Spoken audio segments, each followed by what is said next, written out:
आदेश जय श्री महाकाल। प्रत्येक व्यक्ति आर्थिक समस्याओं से जूझ रहा होता है। हर व्यक्ति के जीवन में पैसों की समस्या है, हर व्यक्ति के जीवन में धन की समस्या है। और सबसे बड़ी बात यह है कि बहुत सारे लोग हैं जिनके पास समय नहीं होता है, जो अधिक मंत्रों का जाप नहीं कर सकते हैं, लेकिन वो चाहते हैं ऐसा कि उनके जीवन में बदलाव आए, धन की कभी कमी ना हो। तो आज हम एक उपाय बताने वाले हैं। छोटा सा उपाय है, अगर आप करेंगे बेशक आपका जीवन बदलेगा, बदलाव आएगा आपके जीवन में। तो ये छोटा सा उपाय आपको करना है। अगर धन की समस्या आ रही है तो निश्चय ही धन की समस्याएं नष्ट होने लगेंगी, सब कुछ अच्छा होने लगेगा। इस उपाय में आपको क्या करना है कि एक पीले कपड़े को लें, पीले कपड़े को लेके उसमें 7 मुट्ठी चावल डालें। 7 मुट्ठी चावल डालने के बाद पोटली जैसा बनाएं कपड़े को और प्रार्थना करें कि महादेव कृपा करें, धन के मार्ग खोलें, जो भी समस्याएं हैं उनको दूर करें, कृपा करें महादेव। जो भी और समस्या है उनको भी आप बोल सकते हैं, पैसों से जुड़ी हुई जो समस्या है। इसके बाद पोटली को लेना है आपको चावल की और ओम नमः शिवाय का उच्चारण करते हुए ऐसे आपको अपने सिर से घुमाना है। ओम नमः शिवाय जाप करते हुए ऐसे घुमाना है। 7 राउंड करने हैं आपको और 7 बार ओम नमः शिवाय उच्चारण करना है। इसके बाद महादेव को मानसिक रूप से प्रणाम करना है और वो चावल की पोटली को ले जाके जल प्रवाहित कर देना है ओम नमः शिवाय करते हुए और प्रार्थना करके मुड़ के नहीं देखना है पीछे। ये उपाय जब आप करेंगे तो इसके बाद जो धन के मार्ग हैं वो खुलने लगेंगी।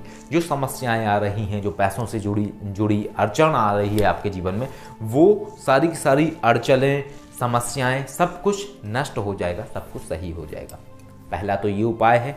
अगर आप ये भी नहीं कर सकते हैं तो एक और उपाय मैं आपको बताता हूँ। थोड़ा सा आटा ले लीजिए, उस आटे में थोड़ी सी चीनी मिला लीजिए और उसको मिक्स कर लीजिए।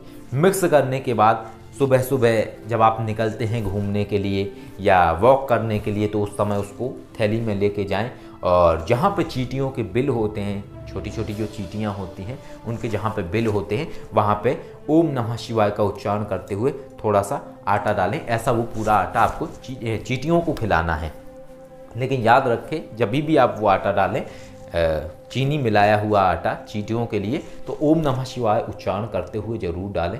मानसिक उच्चारण करते हुए डाल सकते हैं, बोलते हुए डाल सकते हैं, जैसे सही लगे वैसे करें। ये उपाय आप रविवार के रविवार करते रहिए हमेशा, इससे आपको लाभ मिलेगा।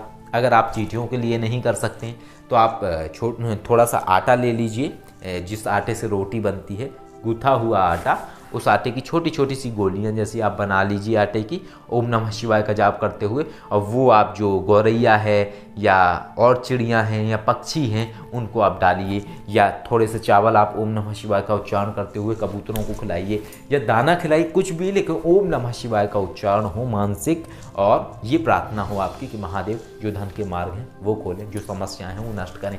इससे ये होगा, इस उपाय से, कि जब आप ये उपाय करेंगे तो उससे आपकी जो धन की समस्याएं हैं वो दूर होंगी, धन के मार्ग खुलेंगे और जो ये आप क्रिया कर रहे हैं, ये क्रिया आपके जीवन में एक सुखों को प्रकट करेगी एक तरीके से और आपके जीवन को बदलाव लेके आएगी। तो ये एक आसान उपाय है, हर कोई कर सकता है। लेकिन देखिए, कर्म तो करना पड़ेगा किसी चीज़ को करने के लिए, इतना तो आपको भी कर्म करना पड़ेगा।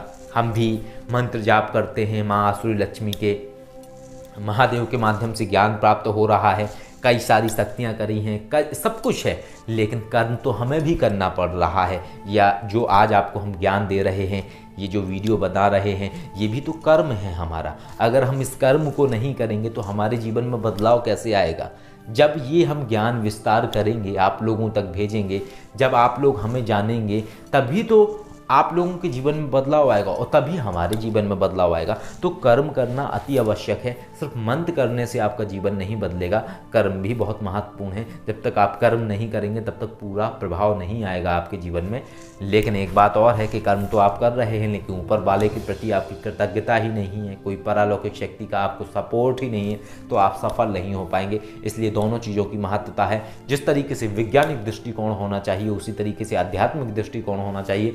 दोनों दृष्टिकोण जब आपके अंदर समाहित होंगे तभी आप अपने जीवन को बदल पाएंगे। सिर्फ एक दृष्टिकोण को अपने अंदर समाहित करने के बाद आप जीवन नहीं बदल सकते हैं, क्योंकि एक जीवन से ही आपकी दुनिया नहीं चलती है। आपको भौतिक में भी उन्नति करनी है और पारलौकिक में भी उन्नति करनी है। वो व्यक्ति ज्ञानी नहीं है। जो व्यक्ति अपने इस जीवन को नष्ट कर रहा है उस जीवन को पाने के लिए, और वो व्यक्ति ज्ञानी नहीं है जो इस जीवन में सुख भोग रहा है लेकिन उस जीवन को नष्ट कर रहा है। ज्ञानी सिर्फ वही व्यक्ति है जो जीते जी भी सुख भोगे और मरने के बाद भी सुख भोगे, क्योंकि वही सच्चा ज्ञानी है जो अपने दोनों जीवन को सही बना सके, पारलौकिक जीवन को, भौतिक जीवन को। जो इसमें जी रहा है खुश होके, आनंद लेते हुए, वो अगले जीवन के लिए भी तैयारी कर रहा है, खुश होके आनंदमय जीवन जीने के लिए।